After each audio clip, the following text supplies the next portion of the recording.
ek nie sal buig, elke mond getuig, dat U die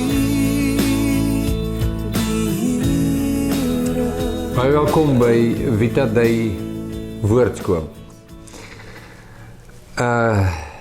Ja, ek moet weer vanuit my huis hierdie opname maak vir die woordskool segment, omdat ons tans in tye wat jy hierdie video kyk besig is met uitreik en ons dan nou nie in Hermanus is nie. Maar ek wil ook net gou met dit gesê vir jou sê, jy mag dalk nou op die microfoon optel, kan jy hoor, maar mense werk ergens, as 'n gewerskaf. So ons woon in 'n buurt waar hulle taamlik nog bou, en hulle bou nou baie naby aan ons. So, jy gaan dalk hoor hoe hulle met allerlei goeders werk, maar dit sal baie saggies in die agtergrond wees, hoop ek. Net nog 'n dingetjie wat ek moes doen. Ek sit nou hier op my stoep en doen hierdie opnametjie, en gewoonlik moet ek die deure oopmaak op die stoep, dat daar nie moet weer galm nie, want die klank kan 'n bietjie dan hol klink, omdat dit op die stoep is. Maar ek kan nie vandag die deure oopmaak nie, want dan hoor 'n ou daai bouery net soos in. So, ek vra om verskoning vir dit ook. So, as jy so 'n bietjie van 'n egoutjie dalk optel, of het klink of ek in 'n sementkamer praat, ja, jy is nou nie heeltemal verkeerd nie, maar ek kan nie die deure oopmaak nie. So jammer vir dit. Ek gaan probeer so duidelik as moontlik praat, dat jy dit kan hoor, en want ek wil hê jy moet die inhoud hoor van dit wat ons vandag doen. Nou as jy so lank jou Bybel wil oopmaak vir waar ons gaan lees, dan kan jy oopmaak in die boek Psalms. En jy kan bly na Psalm 27. So terwyl jy bly soontoe Psalm 27, wil ek net gou vir jou die agtergrond skets. Want as jy die agtergrond hoor en jy lees dan die Psalm, dan sal jy self sien wat gebeur. Daar gebeur iets. Jy hoor die agtergrond, jy dink jou in die situasie in, en dan lees jy die Psalm, en dan gaan dit so. En dis presies wat ons nodig het, is dat die oë van ons hart so gaan. So die agtergrond van die Psalm is die gedeelte van Dawid se lewe wat jy baie goed ken, neem ek aan. So hy is so, nagenoeg, ons moet nou so al skat en aflei en so aan, maar hy is so nagenoeg tussen 15 en 17 jaar oud. Hy is te jong om 'n soldaat te wees in Israel, en die begin ouderdom vir soldaat wees in Israel daardie tyd was 20 jaar oud. So ons weet hy was jonger as 20. Dan nou so 'n bietjie dit en dat in ag geneem, bring ons moontlik by die ouderdomme tussen 15 en 17. Goed. 'n baie bekende, die bekendste profeet in Israel, die mees gerespekteerde en selfs gevreesde profeet in Israel, met die naam van Samuel, besoek toe hulle plaasie, hulle grondgebied. So dit was 'n groot storie, dit was nie klein nie. Mense was baie bang vir Samuel, omdat hy en hulle die woord van die Here bring, en meestal het dit te doen gehad met God wat vir hulle sê, julle is ongehoorsaam, julle luister nie, en ek gaan julle oordeel. Want julle luister nie. Julle weet, maar julle wil nie. So, as Samuel deur 'n dorp beweeg, dan was dit nou nie klein nuus nie. Dit was sommer groot nuus. Jy weet, het jy gesien, Samuel is hier in ons dorp, o Jannetjie. Wonder wat gaan hy nou sê, en weet so. Maar Samuel het niks in die dorp te doen nie. Hy stap na die plaasie toe, waar Isai, Dawid se pa, boer. En hy kom na by, ja, ek kan maar nou dink, wat gaan deur Isai, sy hart. Hier kom die profeet aan, die profeet, Samuel, hier kom hy, dit was soos een, jenetjie. Dit is nie sommer net gewone huisbesoek nie, jy weet, jy skree nie hier oor jou skouer en sê, hey, Letitia, die dominee is hier, seker weer huisbesoek. Nee, dis nie wat gebeur met Samuel nie. So, Samuel groet vir Isaai. En hy het by hom, ek lei nou maar af, 'n houer, 'n ramshoring of iets met, 'n ramshoring, of 'n horing van een of ander aard, met olie in. Nou dit al klaar is wenke wat jy kry oor, hier gaan iets groot gebeur, want daai goed is baie spesifiek. In elk geval, Samuel sê toe vir Isaai, roep jou seuns. Isaai roep sy seuns by mekaar, en hulle gaan staan allemaal daar. Die oudste seun van Isaai.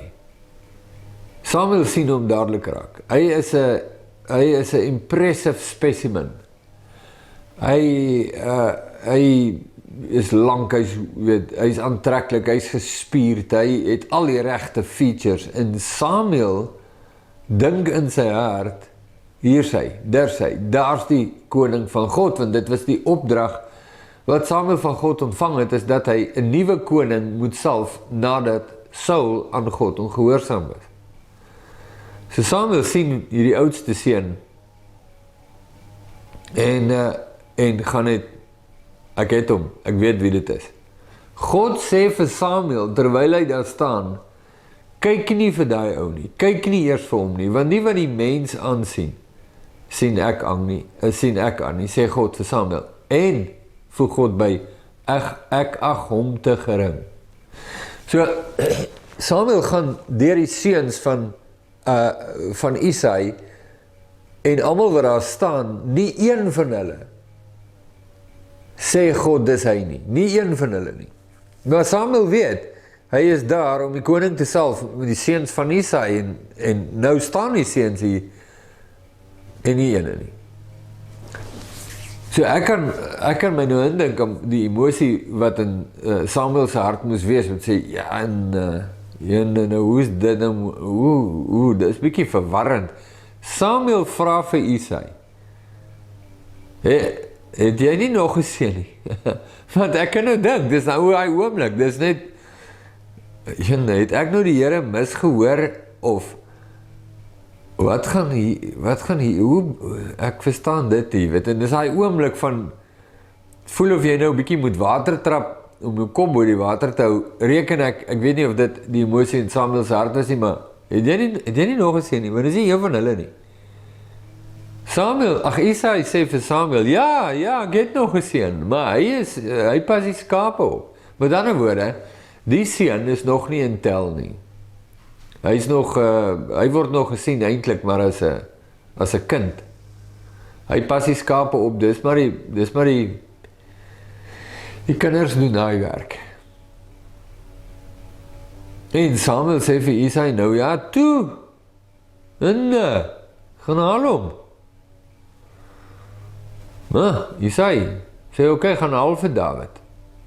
So hulle gaan daar agter die, kry hom, sê vir hom, Dawid, jou pa roep jou, gou, die profeet is by die huis, kom. Oké, wat hulle ook al sê, hier kom Dawid aan. Nou ja, toe hulle so vir Dawid kyk Samuel ook, toe sien hy sommer, maar dis 'n kind hierdie, dis nog 'n jong seun, dis 'n 15 en 17, uitgelate, hy kwalifiseer nog nie eers om soldaat te wees nie, jy kan sê, miskien in ons dag en tyd, hy het nog nie stemreg nie, hy kan nog nie stem nie, weet so, hy tel nog onder die minderjariges. En die Here sê vir Samuel, dis hy.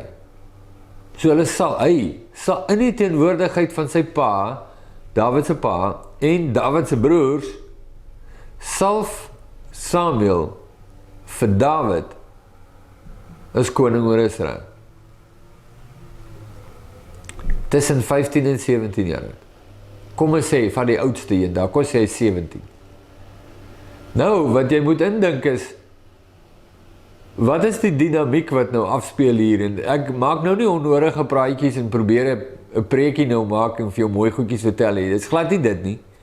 Dink net gou vir 'n oomblik, wat is die dinamiek daar? So, Isaïe se hart, moontlik, wat is die moontlike dinamiek, wat jy sou kry? Jy weet, Isaïe se hart. Hulle kies jou seun vir die Springbokspan. Hier kom die keerders na jou huis toe en hulle sê, jou seun, ons wil graag hê jy moet kom speel vir die Springbokke. Sê nou maar. Jy gaan, wow, ja, jene. Hier is nie die Springbokspan nie. Die Springbokspan het, hoeveel kies hulle vir 'n squad? 30. En dan is daar dan verminder hulle dit nou, en dan is daar nou die span van 15 met extras en hier is net een vakature in Israel vir koning. Net een.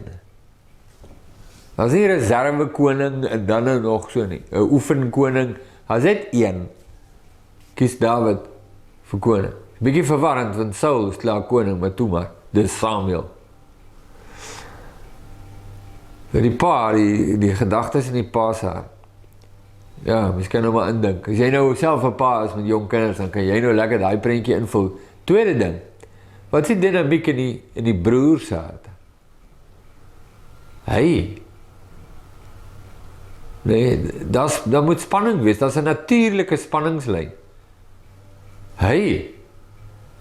Koning. Koning. Hoekom nie ek nie? Hoekom hy? Koning. Ek kan nou dink, ek kan baie maklik suid gaan van daar af. Die spanning, die moontlike spanning in Dawid se hart. Koning. O, jenetjie, ek, die koning, die koning, oor Israel, wat hierdie plek moet regeer. Miskien begin die wiele draai in sy kop. Hoe gaan ek dit doen? So aan, gaan ek dit kan reg kry? Hoekom die Here my gekies? So, jy kan mos nou dink, as dit nou jy was, wat gaan alles daar in jou koppie aan? Nou, dis moontlik, dat het ook in Dawid se kop mag. Net kort daarna, sê Isaïe vir Dawid, vat vir jou seuns, vat vir jou broers, my seuns, vat vir jou broers, hierdie 2 broodjies, padkos, lekker. Hier is 'n mandjie gepak, piknikmandjie, daar's broodjies en daar's koffie en dis wat ook al, soutvleis. Vat vir hulle, is op die slagveld teenoor die Filistyne. Nou, hy kwalifiseer nie met soldaat te wees. Nou, ek kan nou dink, miskien het Isaïe gesê, luister, jy mag dalk koning gesalf wees oor Israel, maar jy is nog 'n kind in my huis. Ek weet nie, dink nou maar net. In elk geval, daar stuur hy nou vir hom, hy is nou die busboy, Dawid. Sy pa stuur vir hom, sê, vat vir hulle kos. Daar gaan hy, met die kos. Toe hy daar aankom, toe sit nou die hele batalje met hierdie massiewe man daar staan en die Israeliete afmaak en God afmaak en Dawid sê vir Saul, ek sal, jy weet, want ek sal teen hom veg, want hy daag hulle uit, hy sê, is daar nie 'n man, wat 'n man, onder die hele honde, wat my kan, Dawid sê ek sal. En niemand anders in Israel wil nie, en hulle probeer Saul se wapenrusting vir Dawid aantrek, maar dit is toe te swaar. Saul was 'n groot man, is te swaar, en Dawid sê, nee, ek gaan sonder dit. Jy ken nou die storie. Dawid sê vir Goliat, ek kom na jou toe, jy kom na my toe met 'n swaard, 'n spies en 'n lans, maar ek kom na jou in die naam van die Here. En hy het 'n slingervel, en hy gooi daai ou met 'n klip, gooi hom tussen sy oë, en Goliat sak in mekaar. Nou, die hele slingervel besigheid verstaan ons, want Dawid was geoefen, jy kan mos nou dink, die jong kinders, hoe staan hulle, want wat anders het hulle nou om te doen, hulle kyk na die skape, Dis wat ons doen. As jy ketty het, dan jy weet, dan begin jy oefen en jy skiet klippe en jy skiet dit en jy skiet kogelmanders en jy skiet, noem dit nou maar op, later probeer jy brommer skiet van die klip af. David doen dieselfde en hy oefen en hy gebruik het om goed weg te jaag van die skape, jakkal sy hierd jy weet, voetsek, gooi hom in. Later kom hy goed en wil die skape vang en hy gooi hom wragties raak en dan gooi hy hom so 'n mink en hy gooi een dood en hy sê, joh, maar ek is goed in hierdie storie. So, daai ding van Goliat, David het geweet om daai storie te hanteer, hy verstaan het baie goed. Toe begin die vroue sing. Saul het sy duisende verslaan, maar David sy 10.000. Ja, die vroue begin sing. Nou, op daai oomblik, jy weet, as jy nou sê, die vroue van Israel het liedere begin sing vir David. Jy is 17 jaar oud, 17, 18, ja, you pretty much made it, nee. Ja, die vroue begin jou lof besing. Natuurlijk, dit karring toe vir Saul verkeerd om. Ja, hulle sing ook oor hom, maar dis baie duidelik, het al die heerlikheid gaan na hierdie jong kind toe, wat Goliat verslaan het. Nou, miskien dink David daar, ja, hierdie koningbesigheid, ja, nee, okay, nee, hierdie, dit is besig, ja, dit, ek kan nou sommer sien, sê David, kan hy gedink het, ek sien nou, ja, dis hoe dit, weet, dis 'n fliek toneel, is, jong, handsome, wie weet, die held kom in, hy verslaan die groot reus, en almal klap hande, en die vroue sing, David het oorwin 10.000 man, was dit André Kempen wat gesing het. Ja, ek kan nou sommer sien, daar sê, dis 'n perfekte toneel, alles loop net reg. Nou ja, toe probeer Saul vir David doodmaak. Herhaaldelike kere, probeer hy hom doodmaak. En tussen die ouderdomme van 20 en 30 jaar, vlug David vir sy lewe. En alles wat reg geloop het in die begin, en lyk of dit reg loop skeef. Alles loop skeef. Hy vlug vir sy lewe, met die klere aan sy lyf. Deur die woestyn, daar was geweldige avonture van David in daardie tydperk. Hy is 'n jong man, hy is in sy 20's, jy weet hoe dit is as 'n mens in sy 20's is. Jy weet, jy is in jou 20's, dis daai tyd van jou lewe wat jy voel, jy wil jou plekkie in die son kry, en jy weet, gaan jy suksesvol wees in die lewe, jy weet, jy kyk na jou maats, en hoe hulle, daai en is 'n prokureur, en daai en is 'n dokter, en daai en is 'n dit, en daai en is 'n suksesvolle besigheidsman, wat almal, dit lyk tog mos nou so, en kyk die kar wat daai ou ry, en kyk die, en kyk daai, en so aan. En jy is so vatbaar vir dit, dis ook aklig om in daai tyd 'n skoolreunie te hê, want as jy 'n skoolreunie het, en julle kom by mekaar, en vergelyk julle, wie's mooiste, en wie's suksesvol, so aan, is het aklig, is het 'n aklige tyd. David is in daai bracket van sy lewe, hy 20 en 30. Jy's jonk, jy's op jou mooiste, jy's op jou fikste in daai tyd van jou lewe, en ook waarskynlik op jou broodste. En hy vlug vir sy lewe.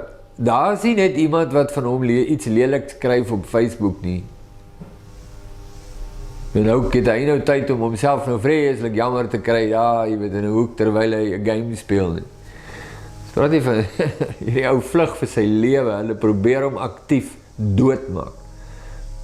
Hy is uit sy huis uit. Hy het sy vrou uit. Hy het in daai tyd getrou. Hy is uit sy vrou, uit sy huis, hy is uit alles uit. En hy vlug vir sy lewe. Wat gaan deur David se hart? Waar het begin? Het alles so mooi begin. Het was so 'n sprokiesverhaal, die salwing van Samuel, die neerlaag van Goliat, David, wat die absolute held is, kan sê, ja, my traject is presies reg, alles loop reg, wonderlik, en skielik loop alles, wat kan verkeerd loop verkeerd.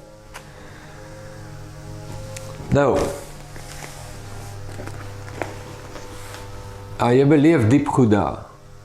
En in hierdie tyd, dis is die ouderdomme van 20 en 30, terwyl hy vlug vir Saul, skryf Dawid Psalm 27. So ek wil dit vir jou lees. 14 versies. Ek gaan dit vir jou lees, jy gaan jou eie goed oplet terwyl ons dit lees, maar ek gaan aan die einde net vir jou so 1 of 2 goedjies uitleg, sodat jy net kan verstaan. Wat skryf hierdie man in sy 20's, toe hy die krisis van sy lewe slaan? Want, wat jy doen in die krisis van jou lewe, waar daar groot druk op jou is, nou is dit nie net bloot die jaloesie van jou broers en die verwagtinge van jou pa, en die selftwyfel wat jy dalk in jou hart mag hê, wat dink jy gaan dit kan maak nie. Jy het nou die mag van die staat wat op jou neerdruk om jou dood te maak. En die druk wat daar is, en jy hardloop. Wat jy nou gaan doen is sê, gaan wys wat is regtig in jou hart. So kom eens kyk, wat is regtig in Dawid se hart? Hy skryf. 'n Psalm van Dawid. Die Here is my lig en my heil. Vir wie sou ek vrees? Die Here is die toevlug van my lewe. Vir wie sou ek vervaard wees? As kwaaddoeners teen my nader kom om my vlees te eet, my teenstanders en my vyande, ja myne, struikel hulle self inval. Al word 'n laar teen my opgeslaan, my hart sal nie vrees nie, al staan 'n oorlog teen my op, nogtans vertrou ek. Een ding het ek van die Here begeer, dit sal ek soek, dat ek al die dae van my lewe mag woon in die huis van die Here, om die lieflikheid van die Here te aanskou en te ondersoek in sy tempel. Dawid hardloop van een grot na 'n ander grot deur die woestyn, kruip weg. Hy is van alles ontneem en hy skryf, een ding het ek van die Here begeer. Nou kan jy begin sien, wat sit in hierdie jong man se hart, tussen 20 en 30 jaar oud. Daar is soveel dinge wat ek kan begeer. Daar is soveel dinge wat ek kan bid. Dink 'n bietjie aan jou en jou krisis. Ek en jy, wat doen ons, wat bid ons, want wat hier aangaan, sê vir ons, wat is daar? Ons leer in hierdie psalm iets van Dawid, lang voordat hy begin vlug het. Ons lees hom nou op die vlug. Lees wat is, maar dit wat jy hier lees, het nie hier gekom in Dawid se lewe nie. Dis iets waarin Dawid al aan het oefene was. Baie jare terug, van 'n jong seun. Nog agter die skape van sy pa. Sekerlik moet dit wees. Sekerlik moet dit wees, want dis 'n gevestigde saak in Dawid se hart hierdie. Dis nie wensdenkery van Dawid nie. In hierdie oomblik van hoë druk, waar daar geen uitsig, geen hoop is vir, in die fisiese, is daar geen hoop dat jy hier gaan uitkom nie. Sê hy goed, en die enigste goed wat jy dan sê, onder daardie druk is die goed wat daar is in jou hart. As jy wil weet wat is in jou hart, kyk wat doen jy in groot krisis. Kyk wat sê jy en wat praat jy. So ons weet hierdie goed. Hierdie goed sal 'n geruime tyd in Dawid se hart, dis vas, dis al karaktere in hom. Een ding het ek van die Here begeer en dit sal ek soek, dat ek al die dae van my lewe mag woon in die huis van die Here, om die lieflikheid van die Here te aanskou. Dit is so 'n volwasse, diepgaande, wow ding vir hierdie jong man om te sê, ek wil die lieflikheid van die Here aanskou, dis waar ek bewus, dis die een ding wat ek begeer. Die lieflikheid van die Here, ek wil dit sien, ek wil nie dit mis nie. En te ondersoek in sy tempel, om dit te aanskou en te ondersoek, die lieflikheid van die Here. Dis 'n geweldige diep ding hierdie.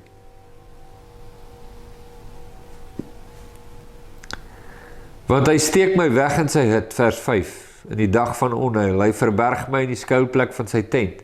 Hy verhef my op 'n rots. En nou sal my hoof hoog wees bo my vyande rondom my, en ek wil in sy tent offerandes offer saam met trompetgeklank. Ek wil sing, ja, psalm sing tot eer van die Here. Nou sal my hoof hoog wees. Ek wil sing. Ek wil psalm sing tot eer van die Here. Hulle jag hom. Hulle speel nie speletjies nie. David wil lof bring aan die Here. Hierdie is 'n saglike openbaring van karakter. Hy is nie hiermee gebore nie. Hy het hierdie gekweek. Nog agter die skapies. Vers 7. Hoor, o Here, ek roep luid, en wees my genadig en antwoord my. Hoor sy pleidooi. Van U sê my hart, soek my aangesig. David sê, my hart sê, ek moet U aangesig soek. Ek soek U aangesig, o Here. Weet jy, dis dan vir my, luister nou.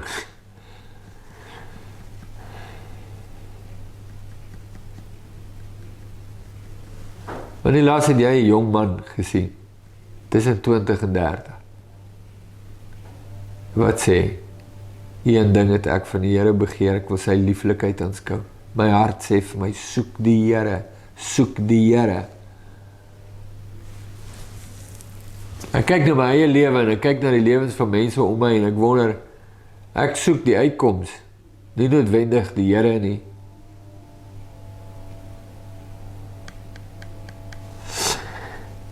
Verberg U aangesig nie vir my nie, wys U knegg nie af in toorn nie, U was my hulp, verstote verlaat my nie, o God van my heil. Van my vader en my moeder het my verlaat.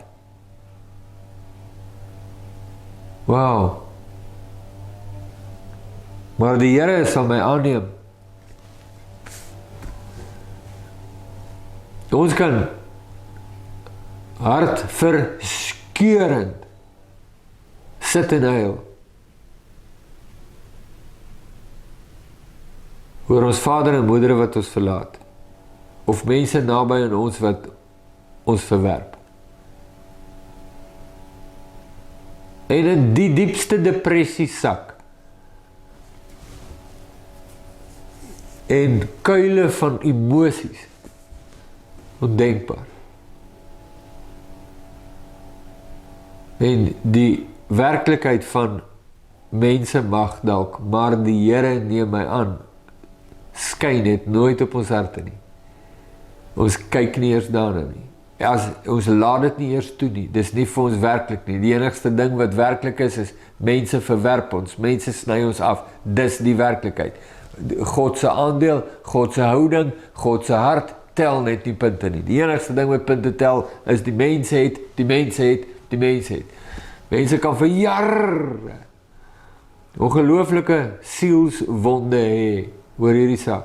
En nooit by die punt uitkom waar hierdie jong man tussen 20 en 30 dadelik uitkom nie. Sê my vader en moeder het my verlaat. Natuurlik maak dit seer. Hy sê tralala daaroor nie, natuurlik maak dit seer. Maar die Here is om my aanneem. David ken die Here. David is nie net groot gemaak in sonndagskool met die geklank van die Here nie, sy naam nie. Hy ken die Here. Daarom is David se passie een ding, ek wil die lieflikheid van die Here aanskou en ondersoek. Dis al wat ek wil hê. As ek alles kan kry wat ek kan kry, as ek wense kan hê, wat wens jy in jou lewe? Die wens wat alle wense top, is dat ek die lieflikheid van die Here sal aanskou. Die enigste mens wat dit kan sê, is 'n mens wat die Here ken. En om tussen 20 en 30 so 'n fondasie te hê voor God, is merkwaardig onder daardie druk. Here, leer my U weg en lei my op 'n gelykpad vanweë my vyande. Here, leer my U weg. Gee my nie oor aan die begeerte van my teenstanders nie, want vals getuies het teen my opgestaan en hy wat geweld uitblaas. Nou die laaste 2 versies.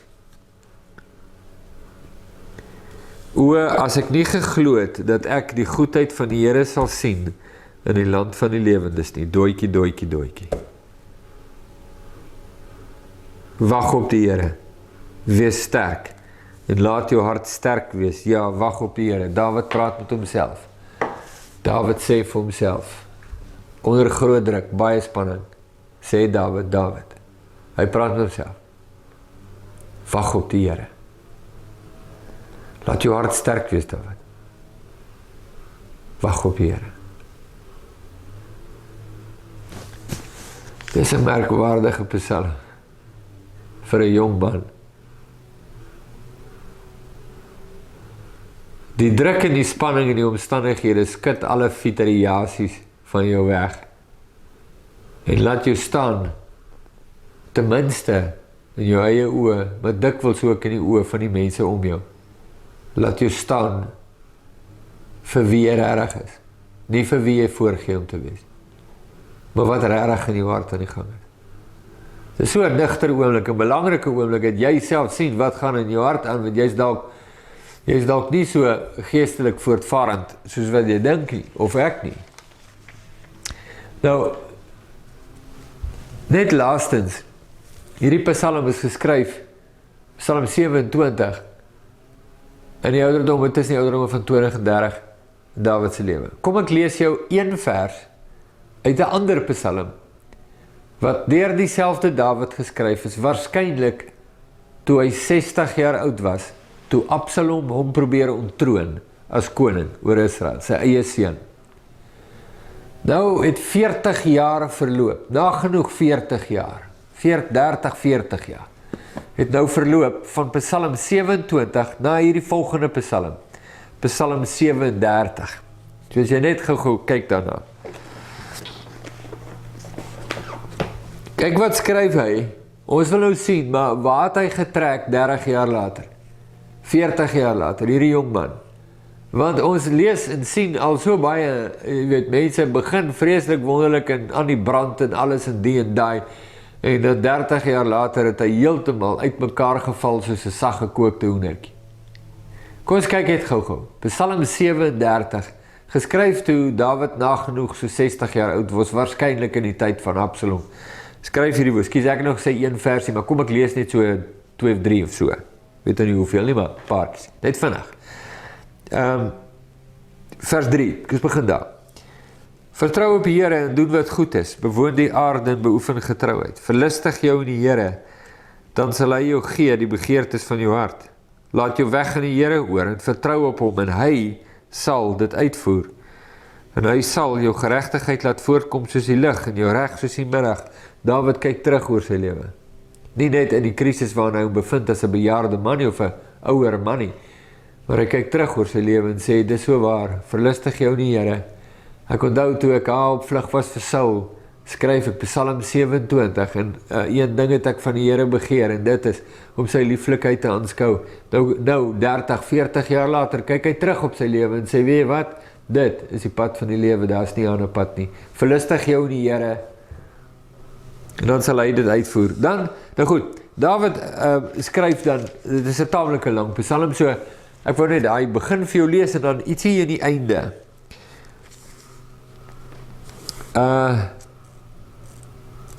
Vers 34. Wag op die Here en hou sy weg en hy sal jou verhoog om die aarde te besit. Jy sal met welgevalle neersien op die uitroeiing van die goddelose mense. Die goddelose mense wat God weerstaan en Dawid so verdruk. As 'n bejaarde man, 'n ouer man, sê Dawid nog steeds, is hy nog steeds die man wat sê, wag op die Here.